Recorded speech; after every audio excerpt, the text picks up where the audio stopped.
La campagne, c'est aussi ça. Une vache qui pète. Non mais abuse pas non plus. À la campagne, tu crois qu'il n'y a rien à faire? C'est l'hymne de nos campagnes, de nos rivières, de nos montagnes. C'est magnifique, c'est très vert et c'est superbe. Bienvenue sur Voix Verte. Je suis Alice, parisienne fraîchement débarquée dans le Perche. Cette année, avec ma petite famille, nous avons décidé de changer de vie et de troquer notre appart en région parisienne pour une maison plantée dans la nature et les champs. Depuis que je suis arrivée ici, j'ai découvert que je n'étais pas la seule à avoir sauté le pas. J'ai alors eu l'envie d'interroger tous ces citadins qui, comme moi, ont tenté l'expérience de prendre une autre voie plus verte. Et de ces rencontres, un dénominateur commun. Leur vie à la campagne leur a donné beaucoup d'inspiration pour créer de nouveaux projets, trouver un nouveau sens à leur vie. Allez, on part à la rencontre de ces citadins devenus ruraux. Voix Verte. Bonjour à tous. Aujourd'hui, je suis hyper contente d'accueillir sur les Voix Vertes non pas un, mais deux invités. Et on a de la chance que c'est un homme et une femme. Ce sera plus facile pour vous départager. Hello à vous deux, bonjour. Julie et Stéphane. Salut. Salut. Vous avez ouvert un lieu superbe il y a presque 2 ans maintenant, si je ne me trompe pas. 1 an et demi. 1 an et demi, voilà. La Planque en Perche à Belloult-Richard. Et dans cet épisode, vous allez nous en dire un peu plus. Premièrement, vous allez vous présenter au micro et me dire où vous habitez. On va commencer par Julie. Eh ben, j'habite à la Planque en Perche, figurez-vous, parce que notre outil de travail est aussi notre maison. Donc, on habite à Belloult-Richard depuis avril 2019. D'accord. Et qu'est-ce que tu fais donc, toi, Julie ?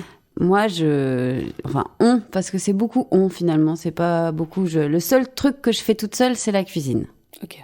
Voilà. Et sinon, on développe ce lieu un peu particulier, perdu au milieu de la campagne. Du coup, on a beaucoup de projets pour lui. Vous allez nous raconter ça. Et toi, Stéphane ? Eh ben moi, figurez-vous que j'habite également à la même adresse, c'est-à-dire à la Planque en Perche, avec mon épouse Julie. Et je suis en ce moment principalement sur la partie rénovation. Ah, ça c'est bien ça. Voilà, alors elle peut dire Julie qu'elle est en cuisine seule et je suis pour ma part sur la partie maçonnerie, plomberie, électricité, charpente, couverture, etc. etc. Okay. Tony Micheli. Ah, ça c'est bien. Alors vous allez nous dire un petit peu, avant de raconter votre vie aujourd'hui dans le Perche, d'où vous venez et aussi pourquoi vous êtes venu là. Alors vas-y Stéphane, d'où viens-tu ? Ah là là, alors moi j'ai grandi dans la campagne, à côté du Havre, entre le Havre et Rouen. C'est normand du coup. Ouais, normand, ouais. Dans un bled encore plus petit que Belloult-Richard. Ah. Voilà.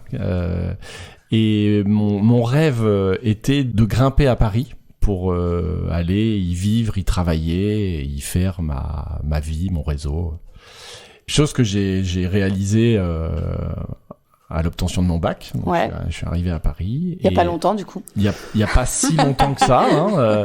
Et t'as vu, elle te brosse dans le sens du poil. Ouais, mais parce que je vous ai agréable. demandé de vous présenter, mais vous avez même pas dit quel âge vous aviez, que vous avez des enfants. Ça on ne peut pas. Et du coup, les enfants viennent après les études. C'est vrai. Souvent. Du coup, j'ai travaillé à Paris pendant quasiment 20-25 ans. Donc déjà, ça donne un indice sur mon âge actuel. Et j'ai travaillé dans les médias. Ok. Donc j'ai fait de la radio, puis du cinéma, puis différents métiers liés au cinéma. Et sur la partie plutôt techos du coup ou... Plusieurs parties en fait, sur la partie réalisation, production, post-production. Ok. On était un peu sur tous les fronts. J'avais plusieurs sociétés qui couvraient plusieurs métiers en fait autour du cinéma. D'accord. Principalement. Et de là, j'ai rencontré Julie et on a eu envie de faire autre chose. Et donc, ta vie à Paris, combien de temps ? Une 20aine d'années. Tu vivais où à Paris ? J'étais dans le 11e. Donc vraiment...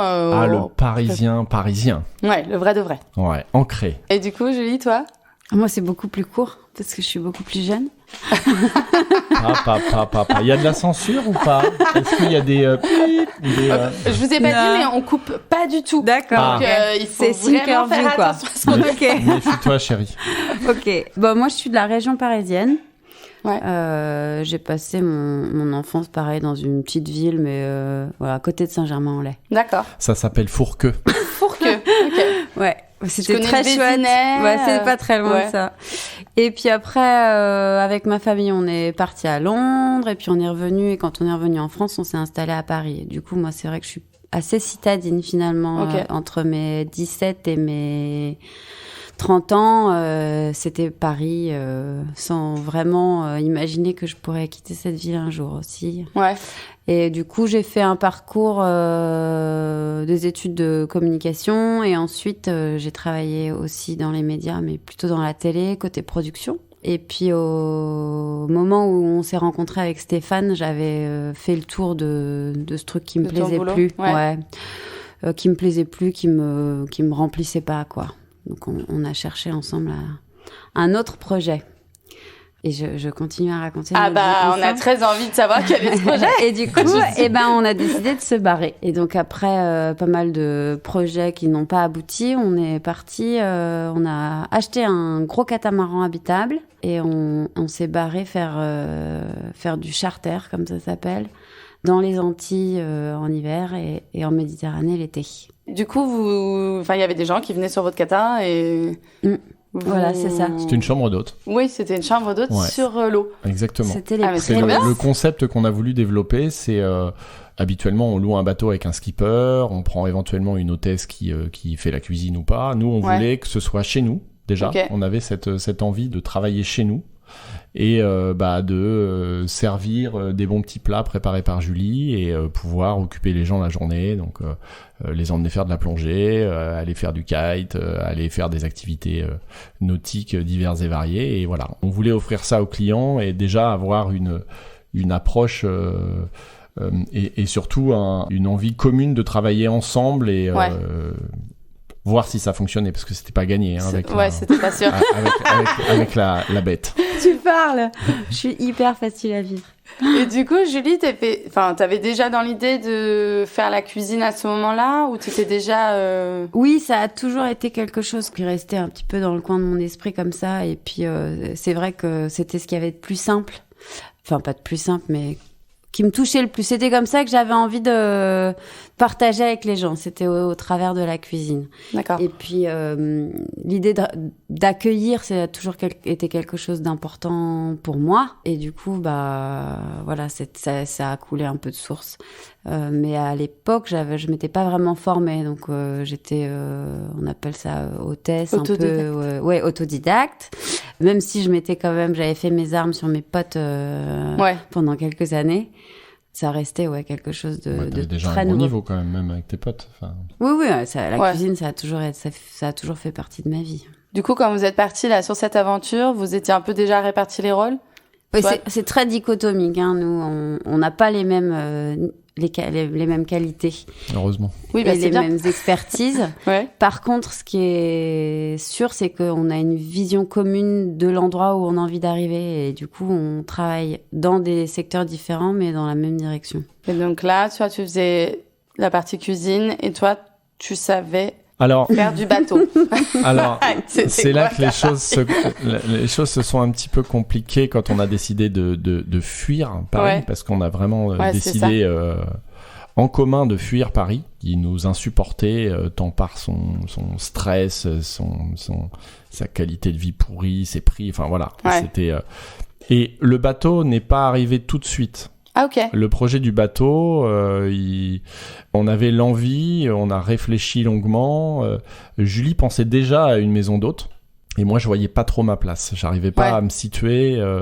Elle était en cuisine, elle recevait, elle organisait les événements. Moi, si c'était juste pour changer les ampoules et vérifier les fuites d'eau dans les salles de bain, Ça marchait pas. Ouais. je comprenais pas trop ce que je pouvais y faire dans cet endroit. Et du coup, par hasard, grâce à mon cousin, merci Fred, on a découvert l'univers du bateau et la possibilité de vivre dessus, de voyager.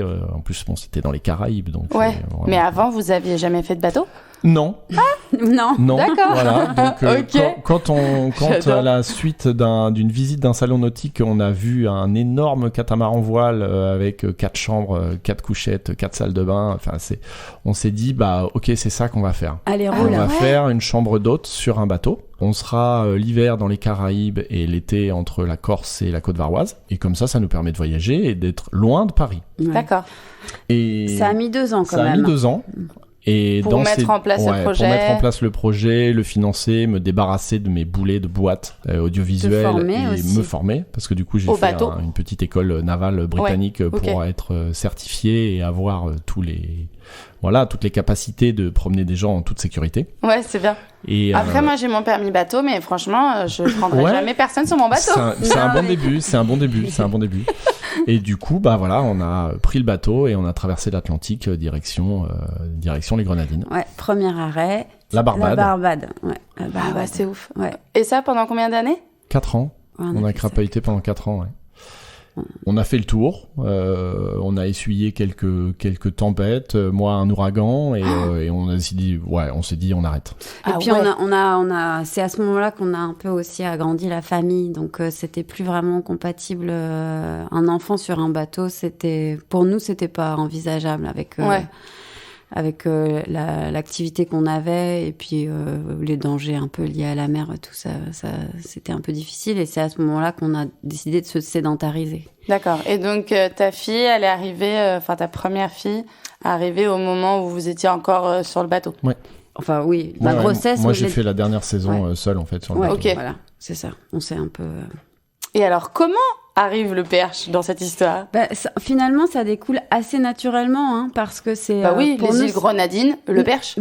Les C'est- gens nous disent, mais comment vous êtes arrivé comment vous avez trouvé Belloul-Trichard? Et en Ouais. réalité, à Belloul-Trichard, on est bien moins perdu qu'au milieu de l'Atlantique, hein. C'est sûr. Mais c'est vraiment le prolongement du projet. Ok. C'était une évidence, Belloul-Trichard. On est... Sur la transat retour entre le triangle des Bermudes et Gibraltar, on s'est dit, c'est Belloul-Trichard. Mais vraiment. Ce sera Belloul-Trichard. Non, mais déjà, comment vous connaissez le perche? Comment vous êtes arrivé ici? Alors, on connaissait pas le perche, de nom, mais on Ouais. ne savait absolument pas à quoi ça ressemblait, et pourtant, étant normand, j'aurais pu avoir la Ouais, c'est curiosité, clair. mais non, pas du tout. On a commencé à chercher un endroit de repli, en Ok. fait. Quand vous vous êtes dit, bon là, on va arrêter. Ouais, on va arrêter, on va vendre le bateau. Alors, on était domiciliés dans les Grenadines, donc Ah ouais. fiscalement, on pouvait pas emprunter, on pouvait pas faire grand-chose, ouais. nous n'existions plus. Du coup, on avait l'argent du bateau pour acheter un bien. Donc on s'est dit, ce bien, si on veut faire une exploitation toute l'année, il faut qu'on puisse être proche de Paris. Ouais. Inévitablement, on a des contacts dans le cinéma, à la télé, à Paris. Il faut qu'on puisse être à moins de 2 heures pour que ce soit attractif pour eux. Ouais. Et on a commencé la Bourgogne, la Champagne, la Normandie, mais plus côté mer, Ouais. Lisieux.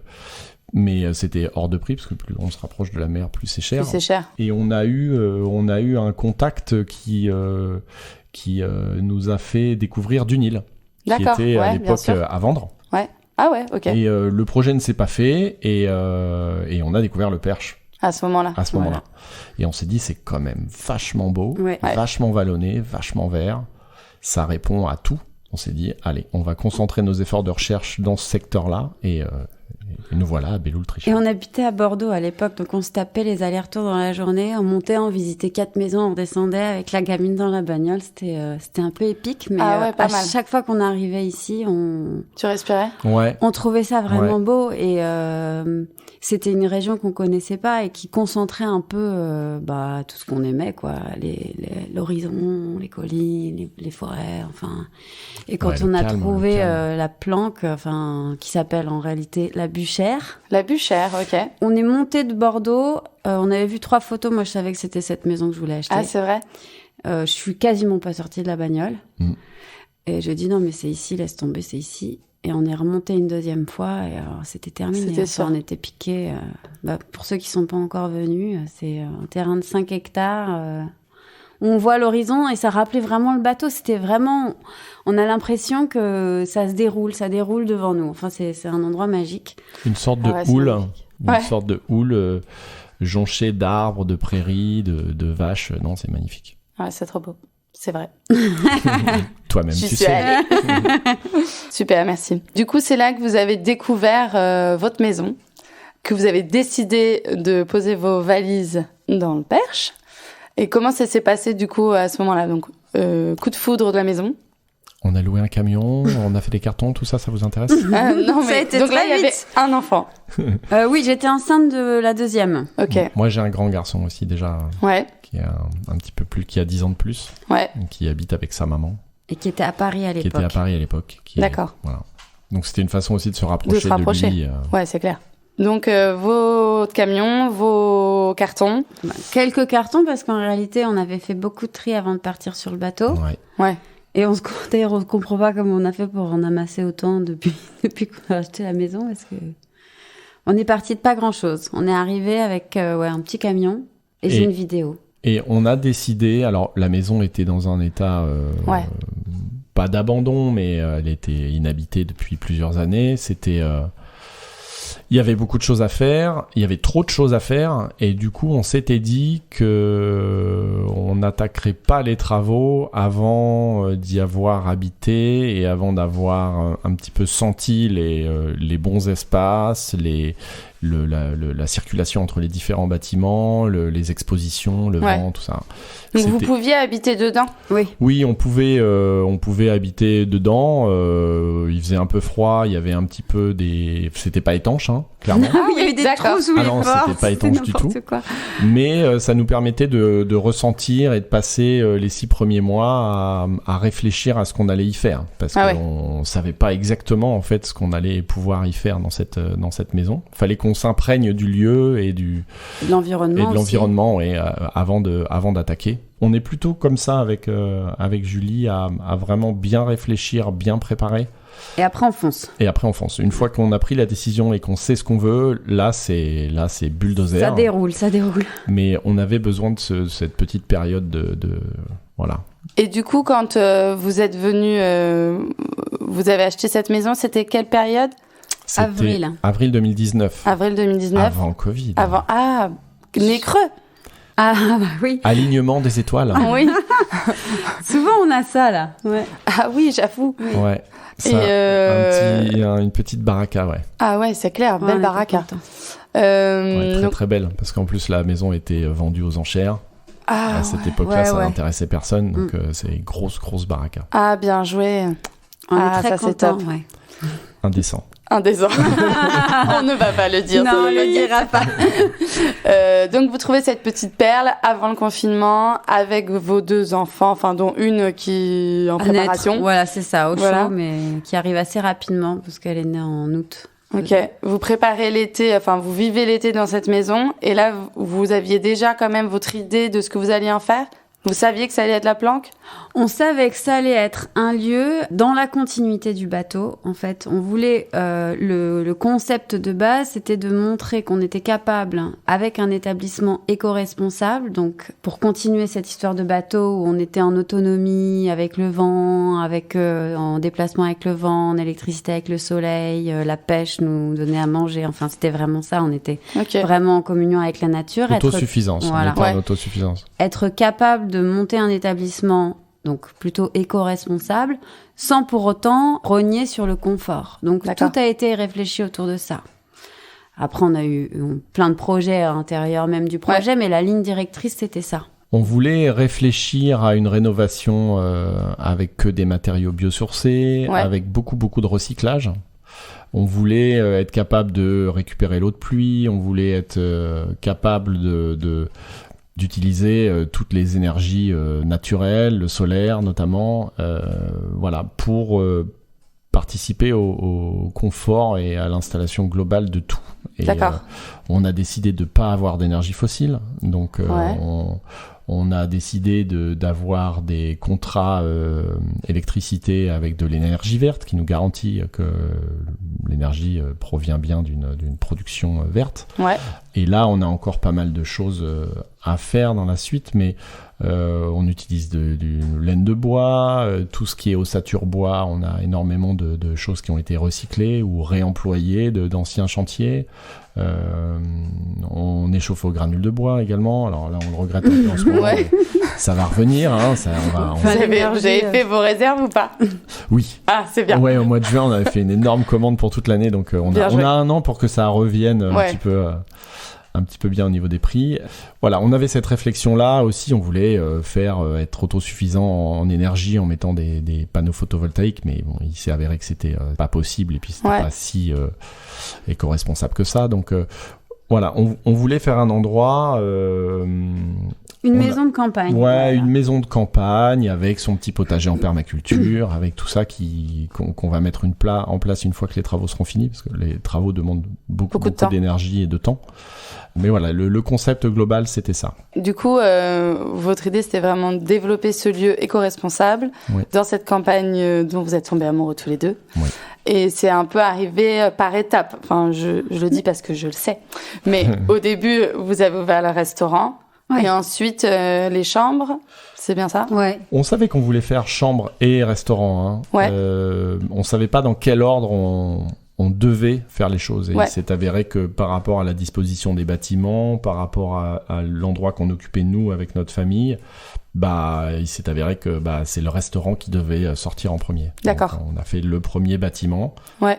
Avec le restaurant et notre habitation au-dessus parce que c'était techniquement plus facile de faire ça.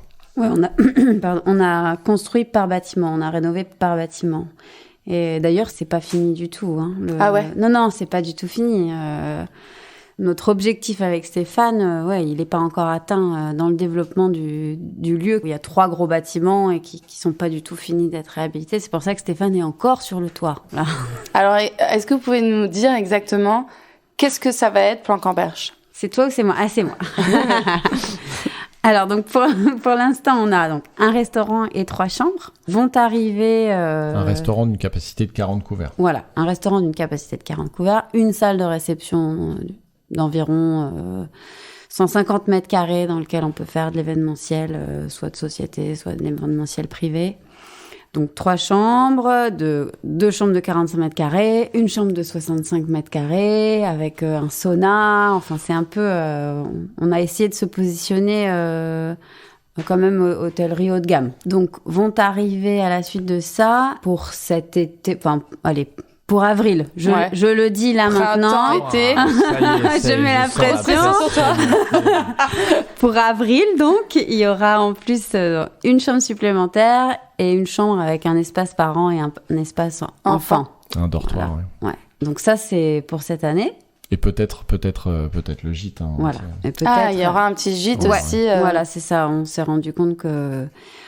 finalement, notre cible, c'était nous. Donc, c'était nous, soit quand on se fait un week-end tous les deux, soit quand on se fait un week-end avec les gamins. Ouais, c'est clair. Donc, il faut pouvoir avoir des espaces où les parents et les enfants viennent ensemble. Ouais. La campagne, ça appelle aussi ça. C'est aussi des trucs qu'on a envie de partager en famille.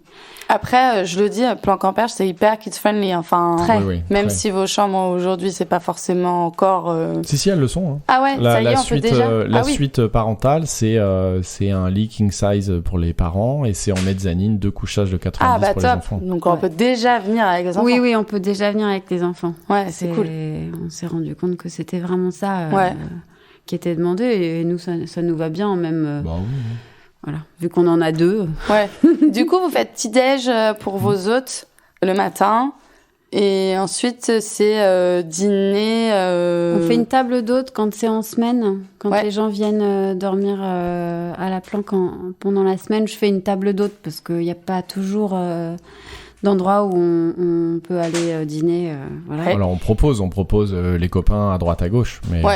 Mais si les gens veulent rester sur place, c'est pas mal de leur proposer quelque chose quand même. Et on a aussi à disposition des chambres un espace salon, donc avec canapé,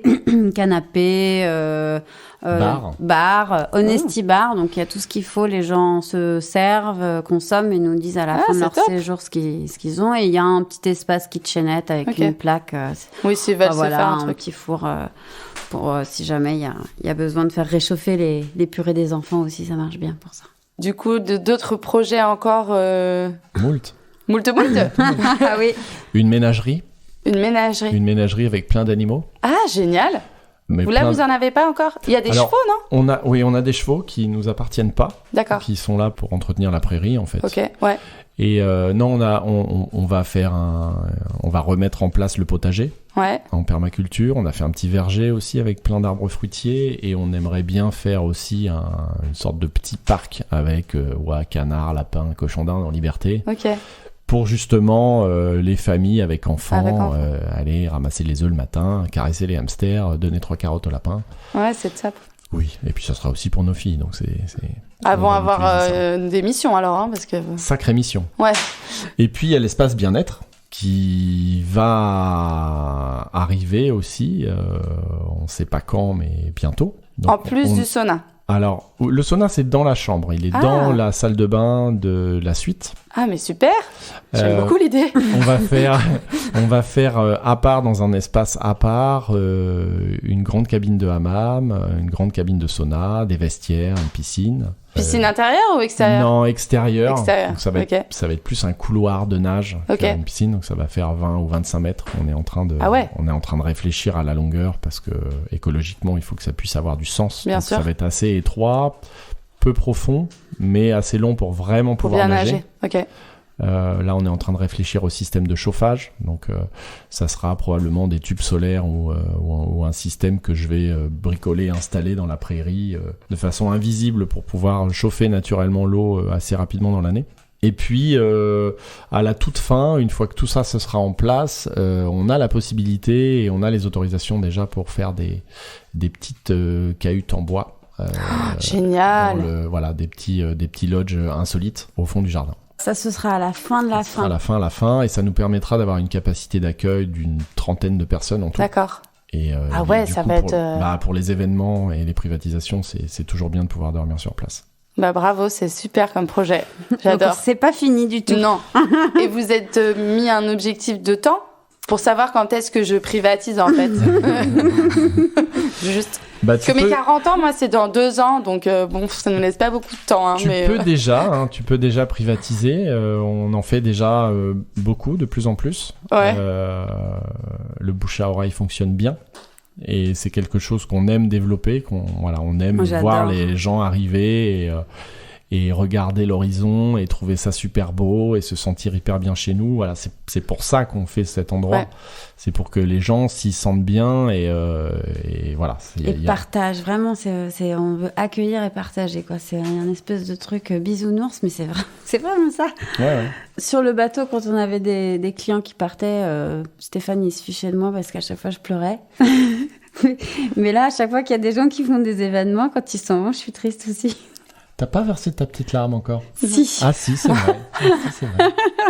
Si. Non, c'est vraiment essayer de partager cet endroit fou avec les gens. Du coup, toi, t'as dû te mettre à la cuisine. Oui. Tu t'es formée pour faire ça parce que t'avais la cuisine dans le bateau, mais j'imagine que c'est pas comme avoir un resto de 40 couverts. Non, c'est pas le même trip. Ouais. Oui, du coup, je me suis formée.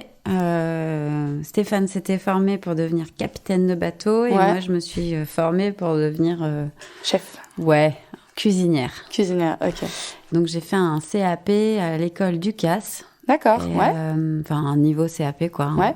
en reconversion. Et c'était génial et j'ai appris énormément de trucs et je suis toujours en contact avec mes formateurs qui sont devenus des très bons amis. Qu'on embrasse très fort. Ouais. Il faut qu'ils viennent. Ouais. Ils sont venus? Oui, ils sont venus plein de fois, ils m'aident beaucoup. Top. Voilà. Et donc, il a fallu qu'on ouvre, quoi. Bah ouais. Donc, en réalité, le seul restaurant dans lequel j'ai bossé, c'est le mien. Donc, je me suis un peu formée grâce à mes clients, hein, quand même. Ouais, et sur le tas, quoi. Ouais. Et t'as une petite équipe? Comment ça se passe au resto de la Planque? Alors, l'hiver, je suis toute seule. Ouais. Et l'été, je prends une personne avec moi. D'accord. Parce que l'hiver, je suis plus autour de 30-35 couverts, alors que l'été, on monte à 45, 50, voilà. Ah ouais, c'est bien quand même toute seule. Et puis, ma cuisine a un peu évolué depuis l'ouverture. Donc, c'est vrai que maintenant, je travaille un peu plus mes plats et c'est un peu plus long, à sortir. Donc, mais ça se passe bien. Je suis contente. Et qu'est-ce que c'est du coup la cuisine de Julie?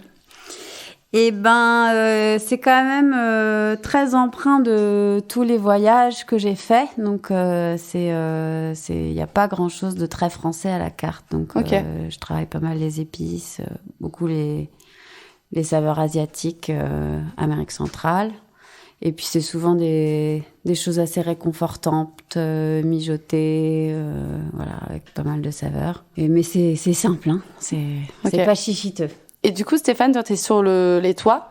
Mais comment t'es passé de marin à entrepreneur de travaux ?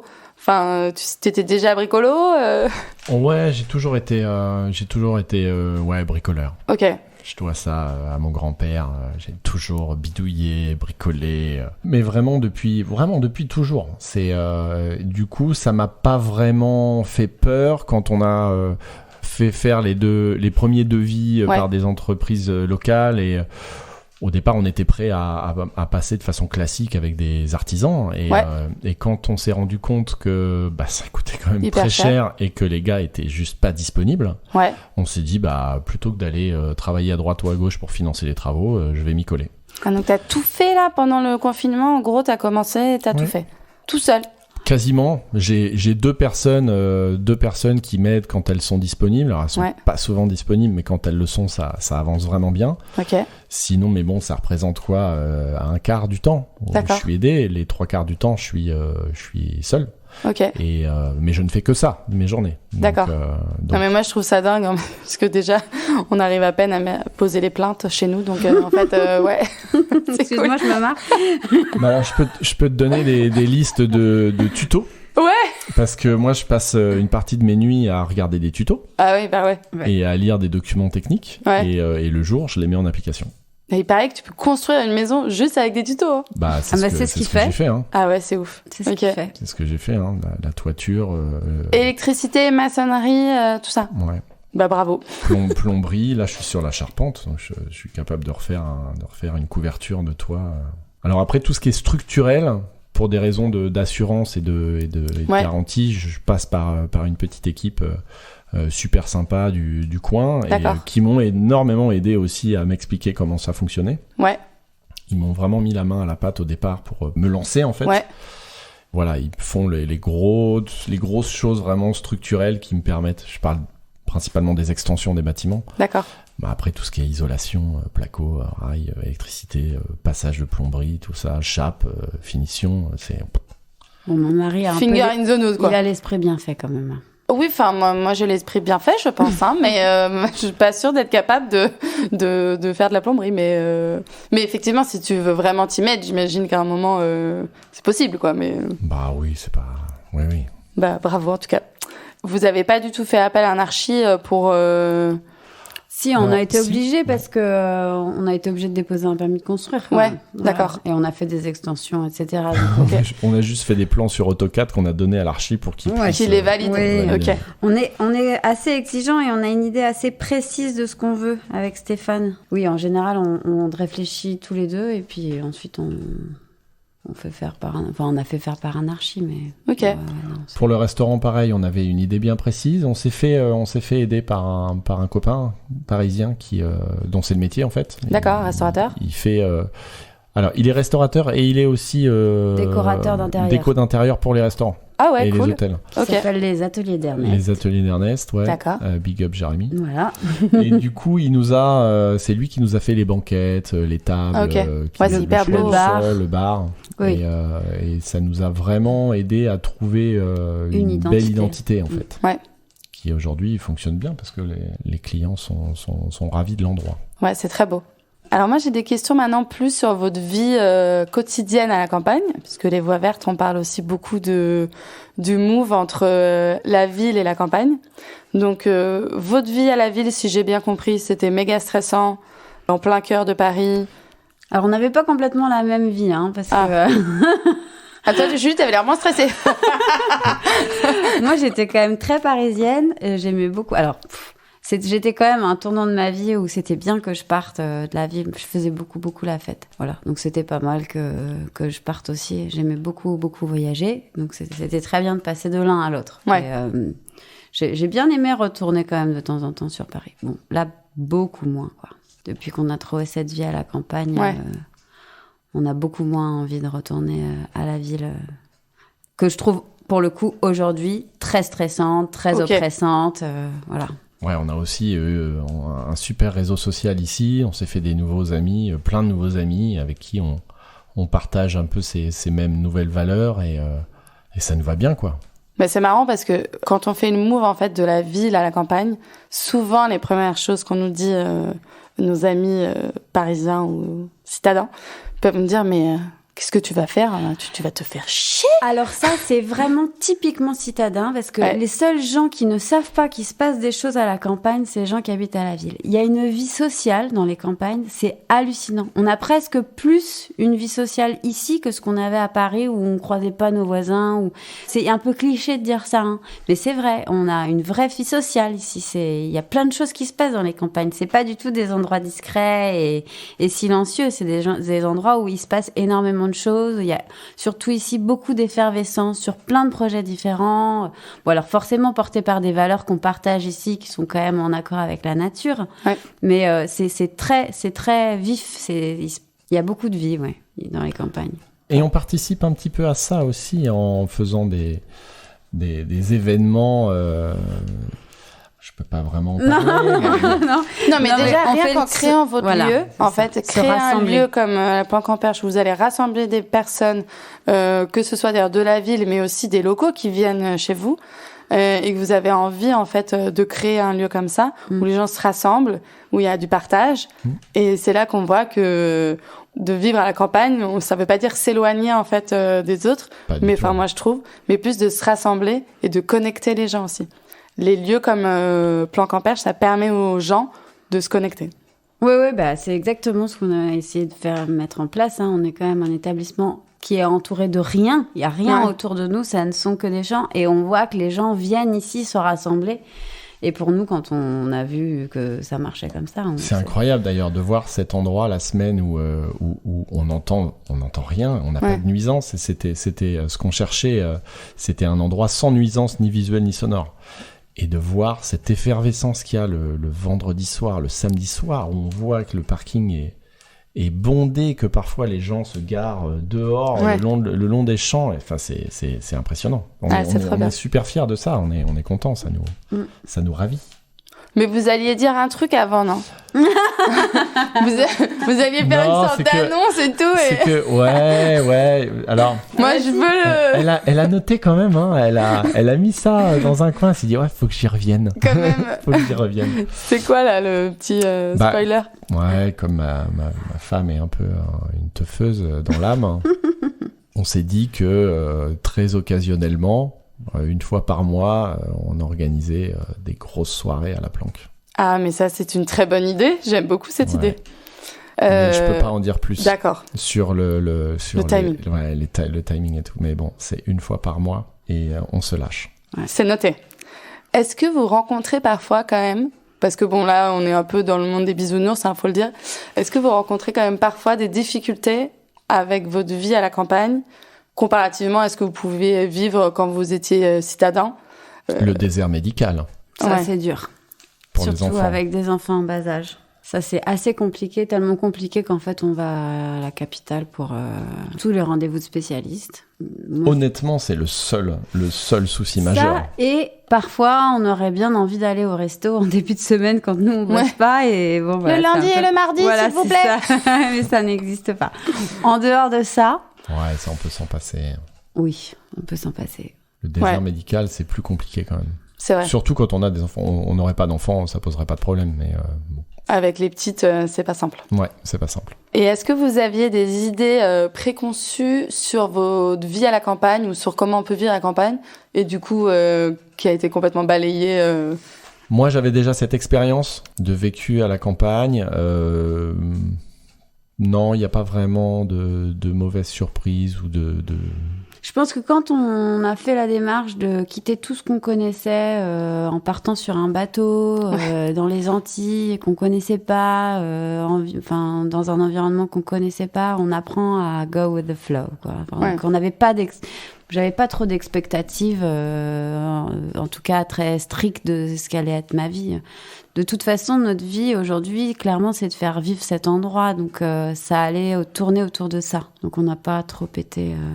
On a une bonne capacité d'adaptation. Je pense que demain, si on nous dit vous avez 2 semaines pour faire vos valises et vous retrouver à Pétaouchnok, fastoche. Ça se fera sans souci. C'est fort. Et est-ce que vous avez une petite anecdote de votre vie à la campagne, un truc qui vous est arrivé ou clairement ça peut pas arriver ailleurs à Paris? Un truc qui croustille. C'est pas, tu dis ça, sympa. Bon, déjà, tu construis des maisons. Je pense pas que ça pourrait être ailleurs, mais... À part les chevaux qui sortent de leur enclos. Oui, voilà, je pensais un peu à la même chose. Mais... la course après les chevaux pour les remettre dans le pré, c'est quand même pas mal. Qui va câliner toutes les juments des alentours. Non, vous savez, moi, ce que j'aime vraiment... C'est les champignons. Non, oui, d'abord, c'est les champignons, ça c'est sûr. Les cèpes, en l'occurrence. Mais ce que j'aime vraiment, c'est quand on est en voiture et qu'on croise quelqu'un qu'on connaît et qu'on s'arrête au milieu de la route pour discuter. Et moi, ça me rappelle parce qu'avant, j'habitais un peu à la campagne et ma mère faisait ça et je trouvais ça dingue qu'elle s'arrête au milieu de la route. Et ça, en l'occurrence, on peut pas le faire à la ville, quoi. On s'arrête, on est au milieu de la route, on croise le voisin, on ouvre la fenêtre et on discute. Je trouve ça génial. Enfin, c'est du lien social pur au milieu de la route, au milieu de la campagne. Ça, on pourrait pas le faire. Ouais, ça, c'est vrai que c'est génial. Ouais. Même le matin, en allant accompagner les filles à l'école, on croise 3 bagnoles. Mais les 3 bagnoles, on sait qui sont dedans, on se salue.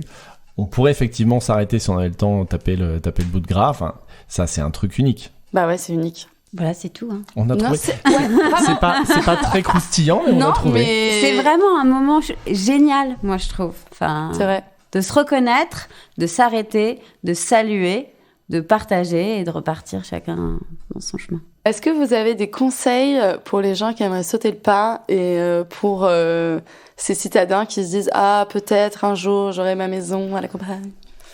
Qu'est-ce qu'il faut faire? Alors, s'ils se disent « Ah, un jour peut-être », ils le feront jamais. Faut arrêter avec ça. Faut arrêter de rêver, de flipper, de se dire que on peut pas parce qu'il y a les enfants à l'école, on peut pas parce qu'on a des crédits, ouais, c'est bon. C'est juste la vie avant tout, quoi. Donc... Alors, avec un peu plus d'angle, moins d'angle. Non, c'est très simple en réalité. Changer de vie, sauter le pas, toutes ces choses-là, c'est des choses qui sont beaucoup plus simples que ce qu'on imagine. En réalité, les seuls obstacles qui existent, c'est ceux que on se met. Donc, ce sera pour certains de se dire qu'effectivement, on a des enfants, on peut pas les déscolariser, qu'on a une maison qu'on vient d'acheter, que bon, tout ça, en fait, c'est des choses qui sont assez simples à éliminer. Pour sauter le pas, le vrai truc, c'est d'avoir envie. C'est la seule chose qu'il faut. C'est que le niveau d'envie est pas suffisant s'ils le font pas. Après, il y a les peurs. Les peurs, oui. c'est ce qui paralyse. Ouais, d'accord, mais dans ces... Enfin, bon, il faut y aller, hein. Peur de quoi ? Peur de quitter la vie de... Une vie pas être vulgaire, qu'on a à Paris, avec tous les désagréments du quotidien. Enfin, pour moi, c'est une aberration. Les gens qui se posent la question, je comprends pas que dans l'année qui suit, ils aient pas fait leur valise. Enfin, ouais. Ceux qui sont bien à Paris, c'est qu'ils aiment bien la vie parisienne, c'est qu'ils aiment bien claquer des milliers d'euros dans leur loyer, vivre dans des cages à poules, c'est qu'ils aiment bien manger dans des brasseries où on sert du steak métro. Voilà, mais on y va ou on n'y va pas. Ouais. Ils y vont pas. Et nous, autour de la table, on y est allé. Exactement. Après, je pense, avec, comme disait Julie, un petit peu plus de rondeur, il faut quand même un peu avoir les coronesses, quoi. Non, mais il faut les mettre sur la table, hein. Ouais. Si tu prends tes coronesses, tu les mets sur la table. Voilà, c'est sûr. Ouais. C'est ce que j'appelle l'envie. Et je trouve que vous deux, en plus des coronesses, d'être allés sur un bateau, puis ensuite d'être allés dans un bled que vous ne connaissiez pas, dans une région que vous ne connaissiez pas, où vous ne connaissiez personne, on est bien d'accord ? On est bien d'accord. Vous avez aussi décidé, en plus, de créer un lieu qui est déjà super, avec beaucoup de projets derrière, et je pense qu'il en faut pas mal. Bravo. Merci. Merci Alice. On aurait du mal à vivre autrement, je crois. All in. Ouais, c'est ça. Notre devise, c'est all in. À fond, parce que sinon, ça sert à rien. Bravo. Alors, on va finir pas complètement là-dessus, parce que j'ai des petites questions après à vous faire. Des petites questions rapides où il faut répondre... Comme dans les amours. Ouais, J'ai toujours rêvé de ça. Aïe, aïe, aïe, Voilà. aïe. Vous allez devoir chacun répondre, chacun votre tour.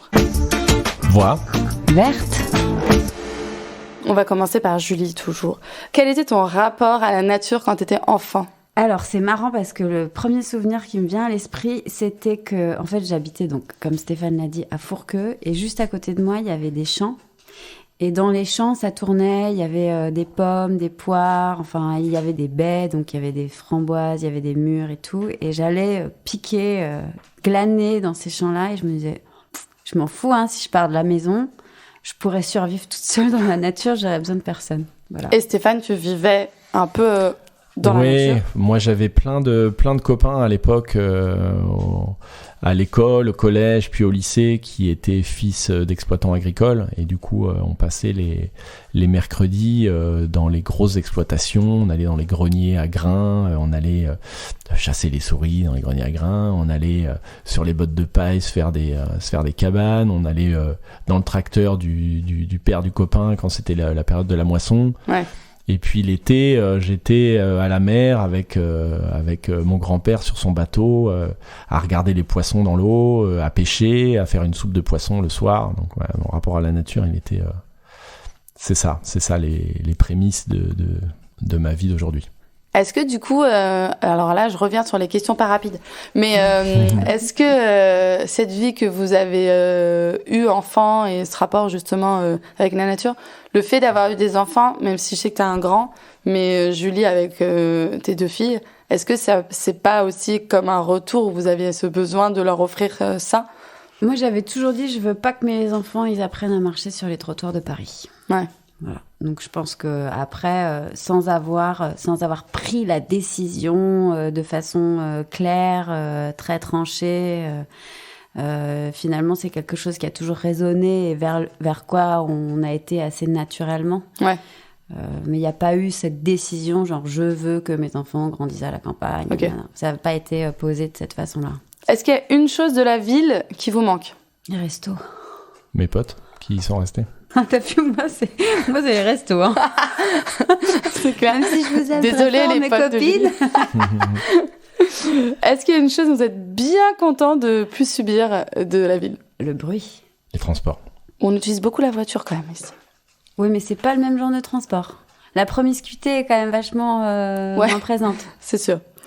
Est-ce qu'il y a un lieu que vous conseillez près de chez vous, en dehors de Planck-en-Perche évidemment ? Ça peut être un lieu resto, mais ça peut aussi être une balade, une ville, un coup de cœur que vous avez eu dans la région. Bah, en dehors de resto des potes, oiseau après l'école. Il y a la forêt de Bellem qui est quand même mythique, hein, surtout en ce moment avec les champignons. Et puis il y a la Perrière, il y a même la Ferté-Bernard. Il y a plein d'endroits qui sont très sympas. Les chemins creux, toutes les balades dans les chemins creux. Ouais, au magique. départ de chez nous, on a des chemins creux, on a des balades de 45 minutes, 1 heure et demie, 2 heures, où on voit pas une voiture, où on est entre vallons, forêts, chemins creux, sentiers, enfin c'est infini. Il y a plein de balades trop bien, des randos. Après, je suis une convaincue, donc c'est facile. Ouais, c'est facile. Non, mais ceux qui écoutent, ils connaissent peut-être pas, donc... Amène-nous un Parisien, Voilà. jamais-nous un Parisien indécrottable. Un chemin creux. Oui, qu'est-ce que c'est un chemin Alors, creux ? figurez-vous qu'un chemin creux, pour les gens qui ne savent pas, c'est un chemin qui existe depuis la nuit des temps et qui a été creusé par le pas de l'homme. Ah. Non, mais c'est magique. Donc, c'est des chemins qui s'enfoncent, qui entre deux champs, où on a l'impression d'être complètement encerclé par la nature, et ça a été creusé par le pas de l'homme. C'était des chemins avant que les routes n'existent, qui étaient situés entre des hameaux et le village. Et c'était emprunté par des calèches à pied. Les enfants, tous les matins, utilisaient ces chemins pour aller à l'école. Voilà, c'est devenu le chemin creux. C'est incroyable. Culture générale, bonjour. Ça, je ne savais même pas. Voilà, donc, merci Arnaud. Merci beaucoup. Est-ce que vous êtes plutôt drive ou course au marché ? Course au marché, mais on fait pas de drive, nous. Non. On fait pas que des courses au marché, mais en tout cas, on fait pas de drive. Et est-ce que vous avez un petit producteur local à nous conseiller ? Mais bien sûr, oui. Les jardins des petites courbes à Saint-Germain-de-la-Coudre. The best ever. Voilà, Ouais, on les notre adore. maraîcher chéri. Merci Olivier. Olivier, on se voit demain, je pense, ou vendredi, pour notre commande. Chasse ou pêche ? Pêche. Pêche. C'est bien, vous êtes raccord. Et petite question finale, parce que nous arrivons vraiment à la fin cette fois. C'est vraiment la fin. Même si j'ai encore plein de questions à vous poser, mais on fera un autre épisode, promis. Ouais, ou ça fera l'occasion d'un petit rhum arrangé sur le comptoir. Exactement. De la planque. Moi, j'ai toujours trouvé que la vie était mêlée à la musique. Et est-ce que vous auriez un titre de chanson qui vous fait penser à votre nouvelle vie dans le Perche ? Vous avez de la chance, vous avez même le droit à 2 titres parce que vous êtes 2. Non, on n'en aura qu'un seul, je pense, mais vas-y mon chéri. Non mais je pense à des titres pourris qu'on passait sur le bateau de musique antillaise, mais qui nous font toujours rire et qui nous font toujours réagir. Je pensais pas à ça. Un titre, c'est dur. Ouais, c'est dur. Ouais, c'est super dur. Ouais, c'est super dur bien les parce questions que dures. moi j'écoute de tout, vraiment de tout, en fonction de mon humeur. Je suis très black music, je suis très hip-hop, mais je peux être aussi classique, jazz ou même pop quand. Du coup là, un titre qui ressort de tout ça. Moi, j'écoute pas de qui vous donne un peu le boost là quand vous êtes sur les toits et dans la cuisine. Alors, oui, c'est plutôt des titres antillais, de musique antillaise. Ouais, alors là, non. Si Ah bon, il fallait en t'écoutes pas retenir un, non. Pas quand je suis sur le toit. En fait, on écoute beaucoup de podcasts. Ouais. Ah, bah c'est bien ça. Ouais, on écoute essentiellement des podcasts ou des interventions de scientifiques ou de politiques dans des écoles et tout. Moi, quand je suis sur le toit, en permanence, j'écoute des podcasts. Ouais. Ah, c'est marrant. Et ok. moi, j'écoute pas mal les podcasts de France Culture aussi, ouais.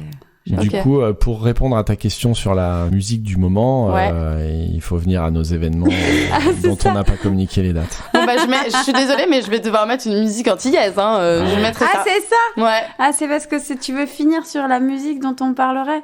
Non, vas-y, Stéphane. Non, je peux pas, j'ai pas de... Ouais, alors une musique antillaise, voilà, c'est bien. Un petit titre antillais sympa. Ouais. Pour donner... Mais récent, hein. Ouais, ok. D'une personne vivante, on n'aime pas trop... Et là, comme ça, t'en as un ? Non, donc je vais devoir trouver moi-même une petite musique antillaise pour la fin. Voilà. On aime bien être dans la suggestion.